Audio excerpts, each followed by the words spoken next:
Welcome to the East Bay's best podcast, The Capstone Conversation. This is a show that interviews political, government, and community leaders in Alameda, Contra, Costa, and Solano counties. We look at what is going on in your city, how are we developing things economically, and where are we going from here? I'm your host, Jared Asch.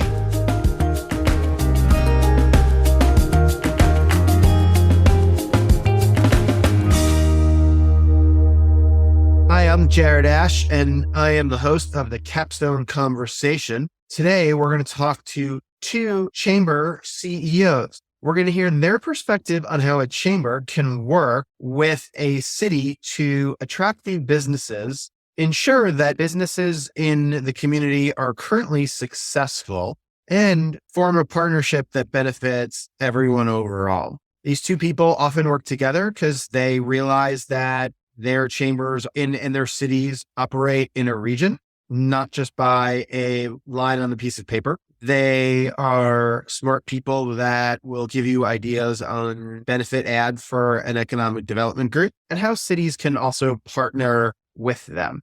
We look forward to hearing today from Walnut Creek Chamber CEO, Bob Lindscheid, and Danville Chamber CEO, Judy Lloyd, here on today's Capstone Conversation. Thank you for joining the Capstone Conversation. We're going to take a look at the Danville and the Walnut Creek Chambers of Commerce and how chambers of commerce can work with their cities to help attract new businesses and grow the local economy.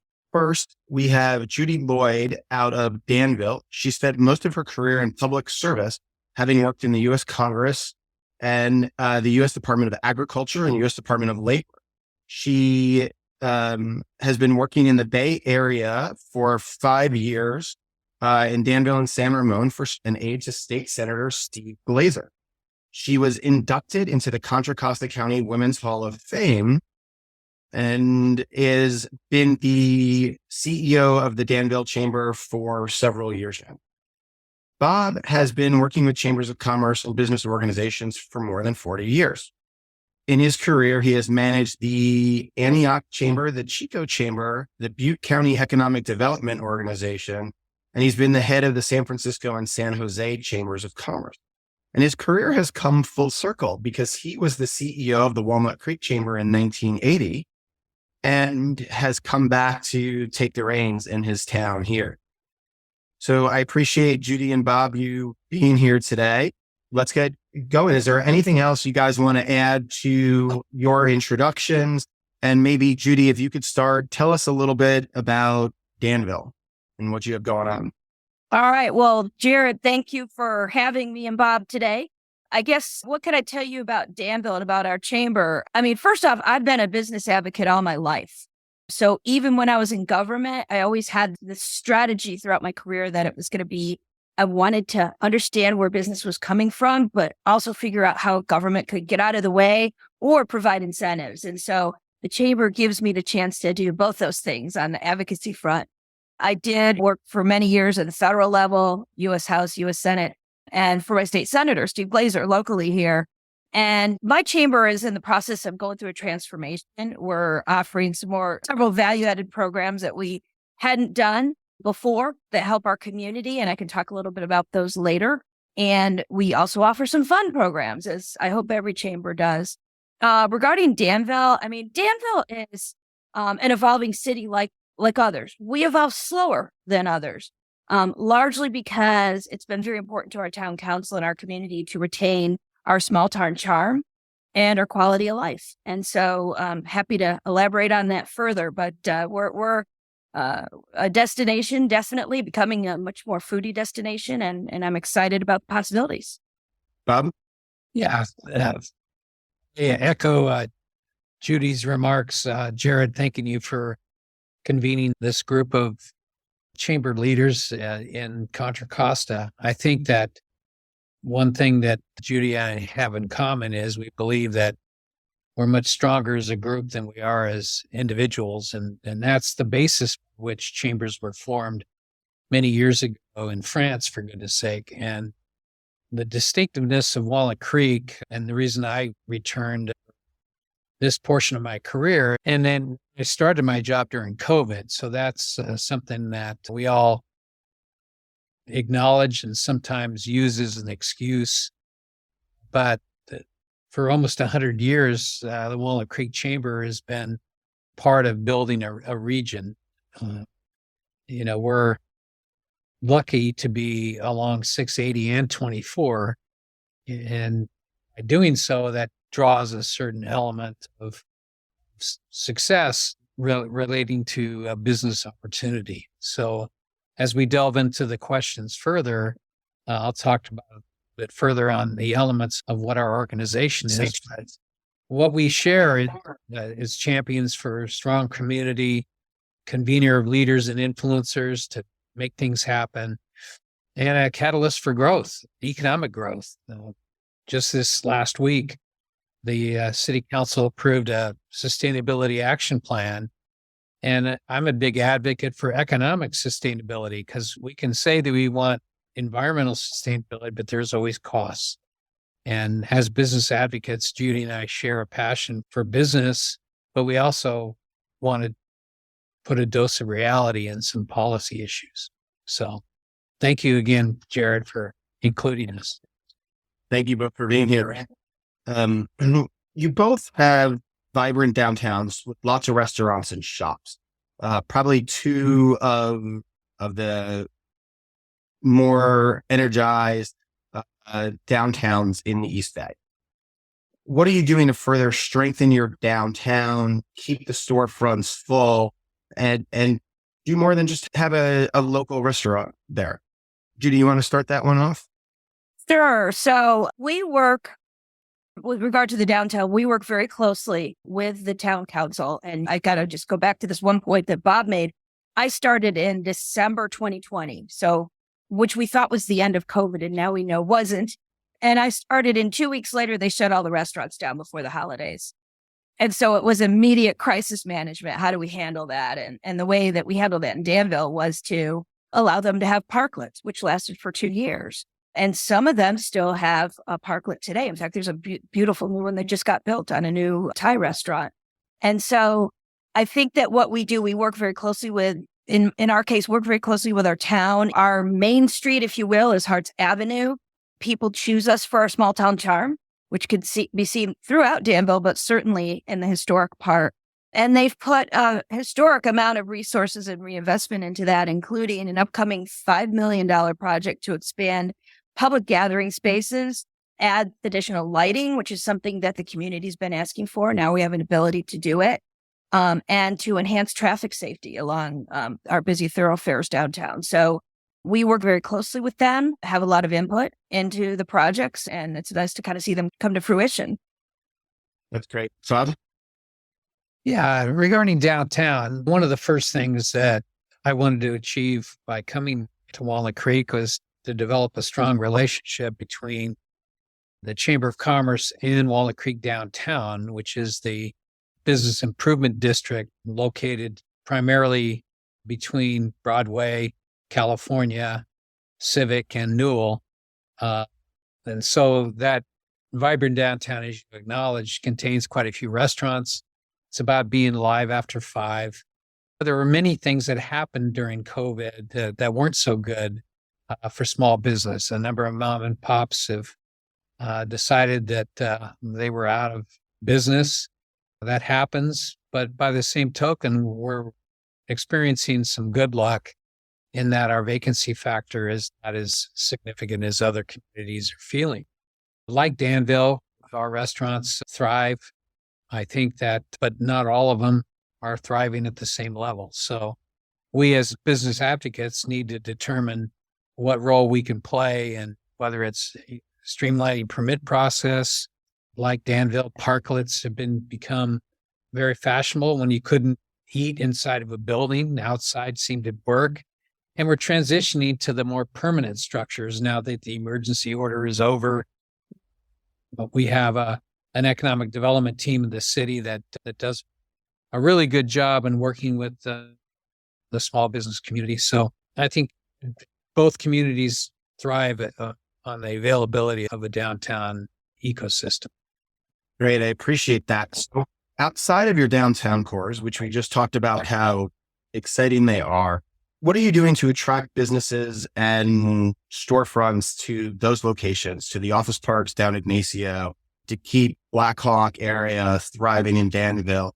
If you could just talk a little bit about this time, we'll let Bob go first.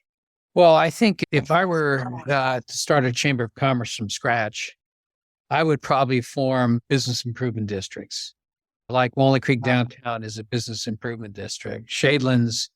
Park Shadelands is a business improvement district, 3 million square feet of various uses. We're experiencing a high vacancy factor in office, but our medical facilities are 100% full. In fact, our demand at Shadelands is probably 3 times of what is currently available.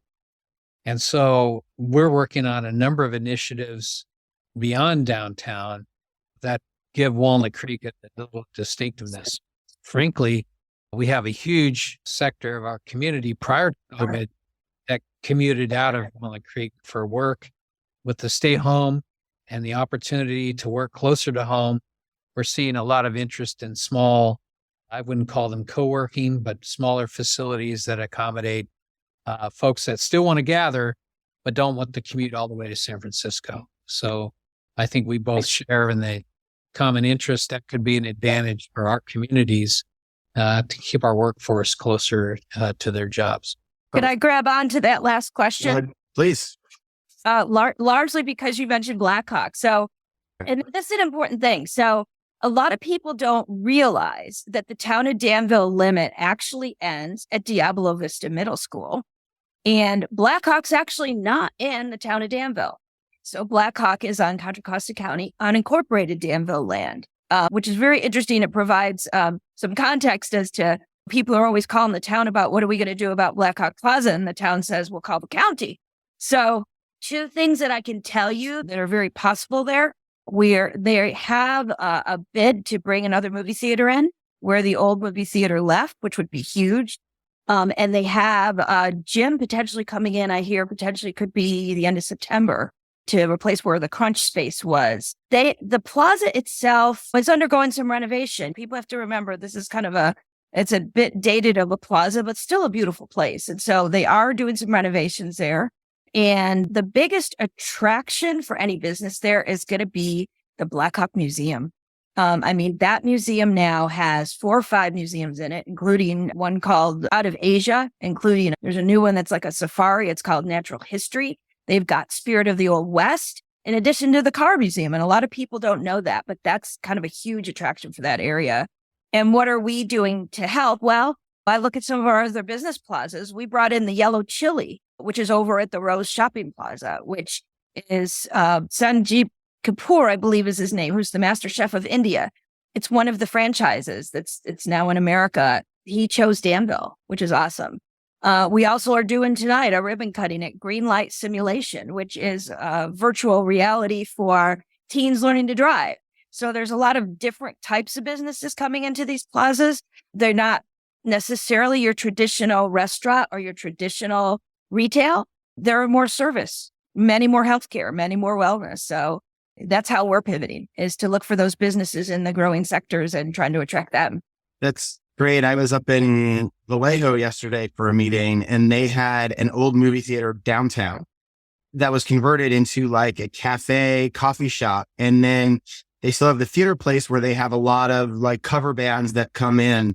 And then all of a sudden out comes this like whole camp of must have been 50 plus kids that come out, and they then have an outdoor spot that they've made, and they did coloring and all this other stuff. So they're really trying to find other uses to attract people into those old spaces and convert it and make an entertainment value, right, as a destination to go to in addition to a meal. So I like that about your driver's ed virtual reality place. Well, stop by tonight if you're around. I have a transportation commission meeting tonight, so I cannot, but I appreciate. I guarantee you I'll be having more fun than you are. No comment. I'll talk to the chair of that commission. Wait, that's me. So that Judy, you touched on business attraction a little bit as part of what you're doing. How does the chamber and other business organizations work with the city to be that vehicle to attract businesses? And then maybe Judy, if you could continue, and then Bob. So this is less about attraction and more about the things we're doing to incentivize businesses who are coming in. So we work with the town. We have a business marketing grant program that we work with with the town. Any business coming into Danville would be eligible for. And it offers complimentary video and photo packages. And that's all town sponsored, administered by the chamber. We can take up to 20 businesses. We're full for this year, but it's a program that we did last year and did a great job. And they're all featured on our website. So every business that's a chamber member gets their own page, which shows their video, shows their photos. And so that's an incentive for people to not only join the chamber and be part of our community, but to come to Danville. We also run our Merchant to the Market program, which is our farmers market, which allows our businesses to display at the farmers market. And we're actually looking to do some more things to expand the Danville farmers market. So that's one thing. And then some of the other things we're doing that I can go into later, but one I do want to talk about it a little later in the program is our new Women's Enterprise Initiative. So we've got a lot of different things we work with the town on, largely on grants programs, festivals. When I say festivals, I mean the lighting of the old oak tree, which is the kickoff of our shopping season. So we work with them on some of the bigger events. We have Health and Wellness Day coming up where we're going to have some local celebrities. So there's lots of different things that we do to showcase Danville for the beautiful place it is. Bob? Yeah. So to get fundamental on you for a minute regarding the issue of attraction, our mission basically is to attract, support, and grow business in the Walnut Creek region through advocacy, inclusive economic and business development. Those are just words, but when you work with a city of our size that has an economic development team of 3+ people, we need to be, first of all, on the same page. And so our first initiative is to promote Walnut Creek as a premier East Bay location for corporate and satellite locations targeting finance, professional services, and tech. And tech could also include medical because we have such a strong medical presence. We're evaluating and investigating the possibility of forming essentially a wellness corridor along Neosho Valley Road. As an example, we discovered that the 2 cancer centers that are going in here will generate between 120 and 150,000 additional square footage just as a result of those 2 functions. When you talk about business attraction, I think it's important to talk about jobs, and economic development is defined as the creation and retention of jobs. And so we're focusing on some of the bigger roles, even though some of the smaller retail efforts are real important. The new auto industry is becoming very prevalent here. We're going to see some different things happening with the Toyota area of Walnut Creek. And so these are all a part about business attraction, but you have to have a unified voice of what we are as a community. And we're developing that with our cities. That's great. I appreciate that. I want to pick up something, Judy, you had mentioned a women's benefit program. I think, do you want to touch on that a little bit more? Yeah. So we're starting a new Women's Enterprise Initiative, and this is a chamber-driven initiative. And we basically saw a need and wanted to fill it. So it's designed to mentor, educate, and train women business owners and their employees on topics relevant to their business. I'm surprised every day, and I'm not kidding you when I say this, when I see a new business owner and they've come in a wellness center, or they're coming in with a new restaurant, and I'll go and meet them and they'll say, I really don't have a marketing plan. Or I really don't think I need to think about succession planning. Do you? And so we saw this need and we said, we have an opportunity because we've got some very high profile women who've been CEOs or who've had very high positions in corporate America who want to help teach these women to how do you get the basic skills so that you can become successful. And we're also offering a community side of it. So how to become a good community leader, how to be involved in philanthropy in your community, because Danville is very philanthropy driven. And so we're hoping to train some of our young leaders, focused especially on women. My new women that I have coming in, very young, very diverse. I have many Asian Indian owned businesses now. And we're focusing on how do we help them to sustain their business, and how do we help them become the leaders of our future and our community? That's a great program and a great benefit. And I'm a dad of 3 daughters. And so I always look at how can I help empower them to be leaders? So they don't have to talk about a glass ceiling. There just isn't. Right. Bob, along those lines, you've been very active in a women's conference that your chamber hosts and is brought to Walnut Creek. Do you want to touch on that? Yeah. Thanks for mentioning that. I think that for 19 years, we've been a sponsor, I should say, an initiator of the East Bay Women's Conference. This year at Lindscheid Theater, we were able to convene over 600 women, primarily on various topics. Women's health is very important, and I know that Judy's has some initiatives going on in that respect as well. But we've, for years, and John Muir and Stanford have been the primary sponsor, but we've also had great engagement from other organizations like Kaiser Permanente and Pacific Gas and Electric Company. We had a vast amount of involvement in that. And what that represents to us is that, first of all, women are becoming more and more prevalent in the workplace, save and except for the impact that COVID's had on removing women from the workforce. But so I think what the common interests that we're discovering some of the same things that Judy mentioned, that women that are involved in enterprises are formerly tech executives now that decided when they own their own little small business. And so those variables we need to address. And as we seek to inspire younger generations, we need to find more relevant issues that are important to them. And beyond the mental health aspect, the women's health aspect that we address at those conferences, give us open conversations to include issues that we probably would never address before. And anyway, thanks for the opportunity. It's true. Yeah. Well, and you brought 600 people in for a conference, some local, some that came in. Your chamber also runs the local tourism board. Right. How did that impact the local economy? Explain how that's a benefit of how a chamber, a business organization can help continue to improve the local economy. So like the Shadelands Business Improvement District, the tourism district is an improvement district. The hotels are essentially assessed and create some funds for marketing. And we've committed to marketing the region. It's just not about Walnut Creek or Danville by ourselves. We are a powerful region in California up the 680 corridor.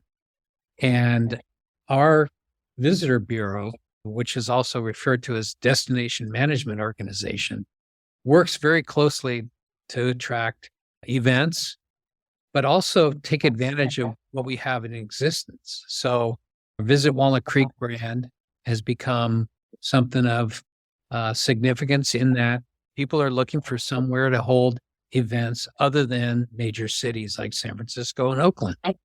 And frankly, we're seeing such a great amount of I was going to say inertia, but momentum is more of an accurate terminology of if things are attracted to Walnut Creek or Danville, it helps the entire region.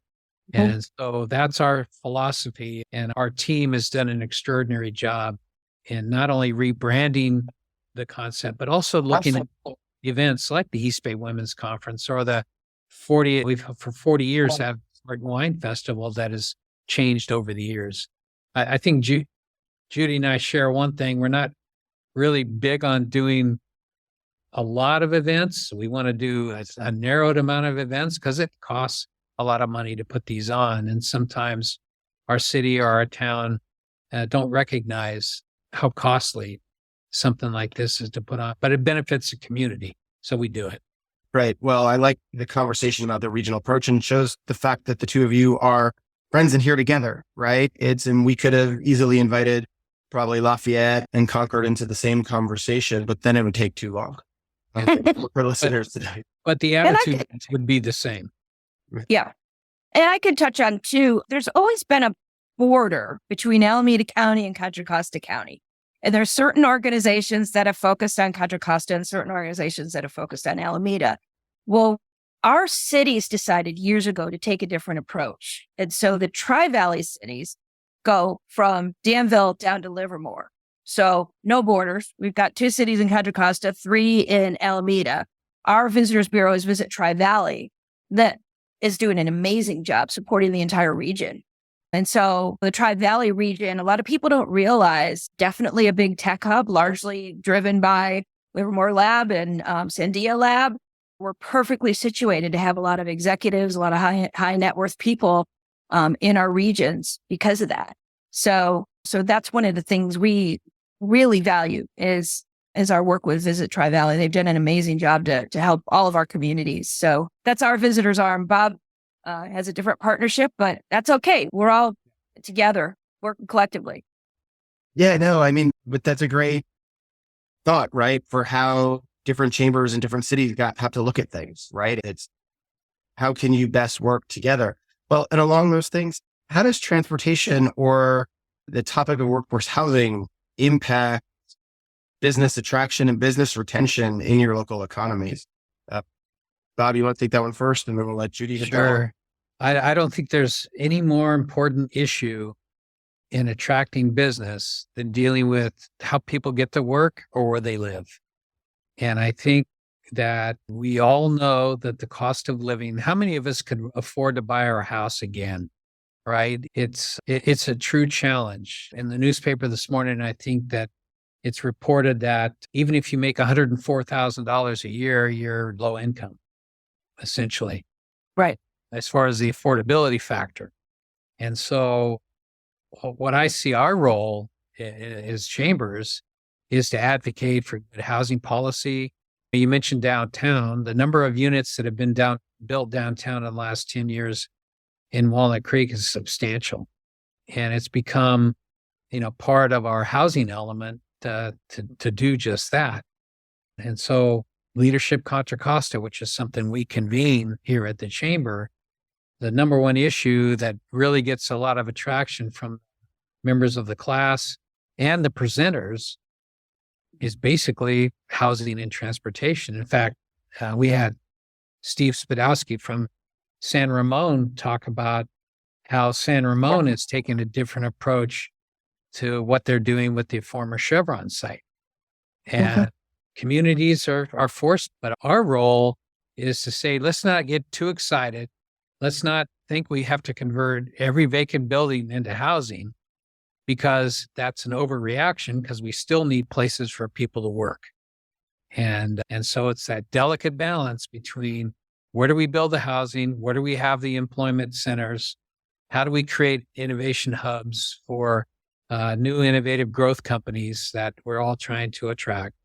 Those become challenges. But Jared, you hit on the number one issue, housing and transportation, and they go together. And Judy, as you respond to that, how does Danville do that, but attract that small town vibe, that you were talking about earlier, which was important to your council?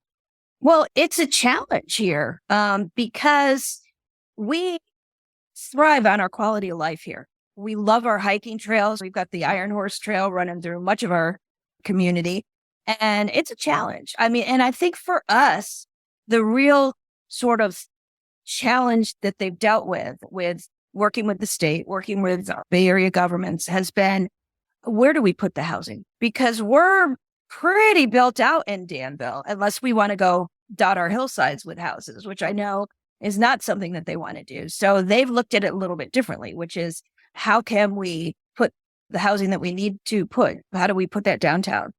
And one of the places that'll very likely become housing is the building where my chamber is. And I'm all for that, because it's actually a perfect location. And so sometimes you have to look at it and say, what's going to be best for the community? How do we not clog our thoroughfares? Because where housing goes, you have to have transportation. And people, to the point about COVID, people want to live where they work now.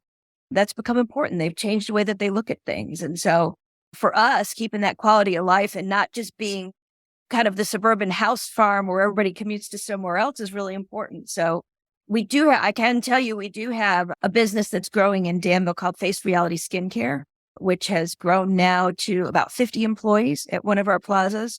And I have another one that's growing, a nonprofit that's growing called I Can Do That Dance Theater that serves kids that want theater experience. And they've got a waiting list. And so there's a lot of different businesses, as I mentioned before, anything that's health and wellness, which Face Reality is, and anything that's geared towards women and children, which I Can Do That is, seems to be a trend that we want to follow in Danville. So we're excited about those expansions.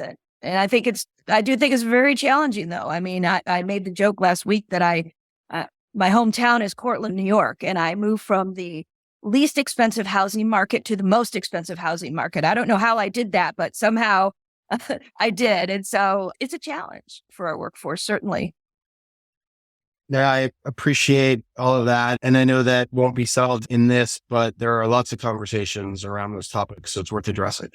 One of the big things that we can talk about is the permit process and how that impacts business attraction. How do you help grow if people can't get their permits on time? And every city is addressing this differently, to streamline, to not streamline, to have a concierge process. If you guys could each talk about what your city is doing and how you're working with your city on the permit process. I don't know who wants to go first. Go ahead, Bob. Okay. Well, I think we're all striving to be business friendly, right? Because we're of the fundamental belief that when business succeeds, our community thrives. So on that note, we are looking at our processes, whether it's a commission, design review commission, planning commission. There's a fundamental belief additional fundamental belief that it needs to be better. We did a blueprint for success, and it was talking about predictability. You need to build predictability in the process in order to encourage companies to consider our communities. I applaud the efforts that are being made now, particularly in Walnut Creek, because I speak for it. I was there until 11 o'clock on Tuesday night, which Judy can attest is part of our job. But there are some challenges in that, is that even if you get a permit process, what's the timing for PG&E to be able to hook up the electrical, the infrastructure, central sand on the sewer? Those are all part of components of being business friendly.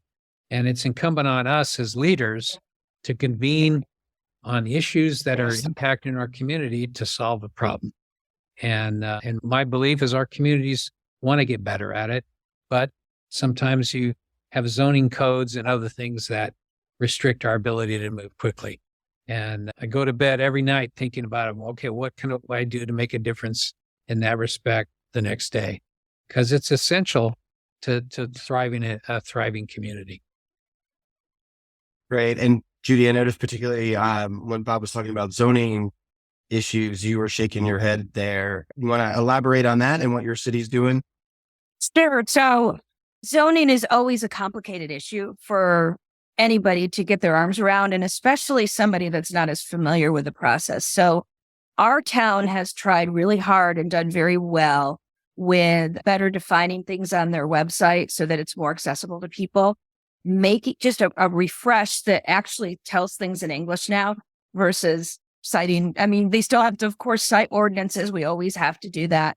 But there's more accessibility to the actual documents that people would need and the process that they would need to go through. So that's part of it. We are a boutique area. And so years ago, there was a movement among some residents to try to encourage Danville to accelerate their business license process and their permitting process. And so they set up a business concierge that actually saves people that are trying to go through the process a ton of time now. And I'm proud to say, I believe that effort might have been spearheaded by Supervisor Candace Anderson, who did the same thing on the county level. And so sometimes it's about just knowing your elected officials, getting business people in front of them and telling them, here's a person who can help you, tell them what your concerns are, and then addressing those concerns. So And that's I think a vital part that our chamber plays is to try to make our elected officials and staff as accessible as possible to people. I think that's an excellent point. When you talk about part of it is just facilitation, where if you get everybody in the same room and say, this is the problem, it's amazing how often that solves it because everybody gets on the same page with a simple conversation. Have you found that that has been a hindrance to attract new businesses, your current process, or how do you judge your city on the process if it's successful? Judy, you want to take that part first and then Bob? Well, I think Danville attracts Walnut Creek and Danville. We're nearby. We work very closely together, but we're very different communities. I think our community's process helps for the type of businesses that we're trying to attract in streamlining things. I know one of the things that I do, I'll give you a perfect example. I was just approached by a store in another community who said, I want a Danville location, but I'm not sure where to start. So a little driving tour for an hour is not a bad use of time, just to kind of show them around and dispel any concerns that they might have. So I think our process works fine. I don't really hear anything bad about it, but it did take years to get to the point where we are now. Here, Bob? Well, ironically enough, Jared, I'm going to use an example that included you. We discovered that somebody wanted to move a company, rather large company, 120 employees, which is frankly the textbook example of what you want to do in economic development is try to bring the job creators to your community. Found somebody interested, had a building location picked out. The group was concerned if they unveiled their wishes to the city, that would not be a good way to approach it. And you and I helped facilitate a discussion at the highest level of the city and basically determined through zoning and other things that this was an appropriate fit. Problem we didn't realize is that the cost of tenant improvements and the building construction and the supply chain was so rigorous that it was too expensive to do for the company. Now, that's not a city problem. The city was able to accommodate them. It's a market problem. And we're not able to impact the world market stage on supply chain. But it's an example of what can happen if you get out in front of an issue. And I just thought I'd use that as an example in that regard. Well, it's a great example of bringing everybody together to create a shared goal that everybody buys into early in the process. And remembering that example, I do feel like they had some concern if they went to the city and there was a CUP process because they classified them as X, it wouldn't have been a good fit. The city said, well, we see that you don't necessarily need to be classified as X. Let's talk about where you can fit in to the current zoning and what would trigger the CUP process. And we were able to work through that. So I want to ask two more quick questions here. Bob, why don't you go first and then we'll have Judy. What other advice do you have for chambers or other business organizations to help partner with their cities on economic development and better collaborate?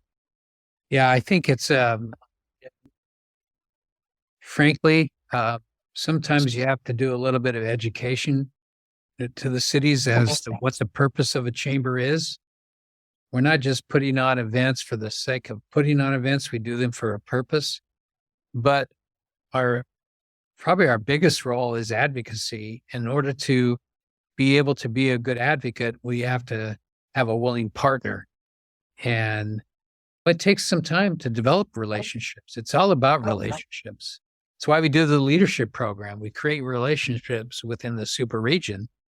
You have to be able to pick up the telephone and talk to Seminar boardmen about transportation issues in Walnut Creek, or like Matt Francois on the city council. Those relationships are how you're going to make a difference, and to create a spirit of inclusion. So we want the city to be included. We want to give them a heads up when we have information. We want to show that there's value in the relationship. And I think once that's established, it becomes very easy to make something positive happen. That's my view. Judy? Well, I've actually learned a lot from Bob on this. He touched on advocacy, and truly, this was kind of a new thing when I came into the chamber for our town. And it couldn't have happened at a better time because we were in the midst of COVID and we had to change up the way we were doing things. And it's very hard for city governments to change up anything. And so we had a lot of encouragement going on from our businesses, a lot of education for our businesses as to, well, here's what the ordinance looks like, but here's what we're really going through, to really demonstrate to them, it's really tough out there. We need a little help. So how do we get some relief? How do we get some help? And it worked out just fine. And I think that to the point that Bob said about educating the cities, no truer words were ever stated. Every chamber exec that I talk with will tell me a different story about how potentially their city or their town thought of them as an appendage of them. Well, we're a nonprofit and they're a government entity. And so these are two very separate things. How do you make that marriage work, right? And so I think that, as Bob said, it is all about the relationships, and it is all about really, in many ways, saying, here's the expectation of the chamber and our members. How does the town help fulfill that? And vice versa. How does the chamber help the town fulfill what it wants to do? That's great. I appreciate that. And we always ask, how can our listeners learn more about you or follow you on social media? Judy, and then we'll have Bob wrap it up. All right. Well, we have all of our social channels prominently on our website. So if you hit our website, which is www.danvilleareachamber.com, and you look at the top left, you can see our LinkedIn, our Facebook, our Instagram, our YouTube channel, and our Twitter. We love to have people follow us. We love to have fun on our social media. And so I really do encourage people to get to know us and come see who we are. Great. Thanks, Bob. Yeah, like Judy, everything is driven through our website, whether it's walnut-creek.com, which, by the way, the city is walnut-creek.org. So you can catch the city at .org and the chamber at .com. Visit walnutcreek.org is our visitor bureau, where it has a lot of detail on events and issues that we're addressing here locally. Shadelands.org is our Shadelands website. But as far as social media, we have a social media content manager, Christina, and Visit Walnut Creek and Walnut Creek Chamber of Commerce are prominently involved in LinkedIn and Instagram and Facebook. And we welcome anybody to participate. The other thing we do monthly is an orientation. And it's not just for new members, it's for general business people wanting to learn a little bit more. And what we discovered by being inclusive like that, you can communicate a lot individually. And so I just call that to attention the last Wednesday of every month at 4:00 in our offices. We do them in person. And it's become quite a connectivity. And we've had Lafayette Chamber show up. We've had Concord Chamber show up because they wanted to just have a conversation, and we include our Walnut Creek downtown. So how we can spread the word is social media is one platform, but as Judy will attest, people love getting together in person, and that's what we try to drive. Judy, it sounds like you need to show up for one of those orientations as well, as he pointed out some of his other neighbors are there. I think that was an invite. What's interesting about that is Bob also invited all of us to a training session that he's hosting. So we're never far out of Bob's sight, and we'll be coming to Walnut Creek in the next couple of weeks.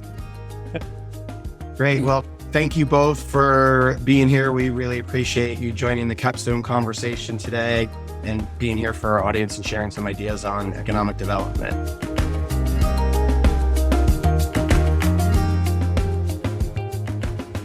I'd like to thank our sponsors, Capstone Government Affairs and Economic Development, a firm where I serve as managing partner.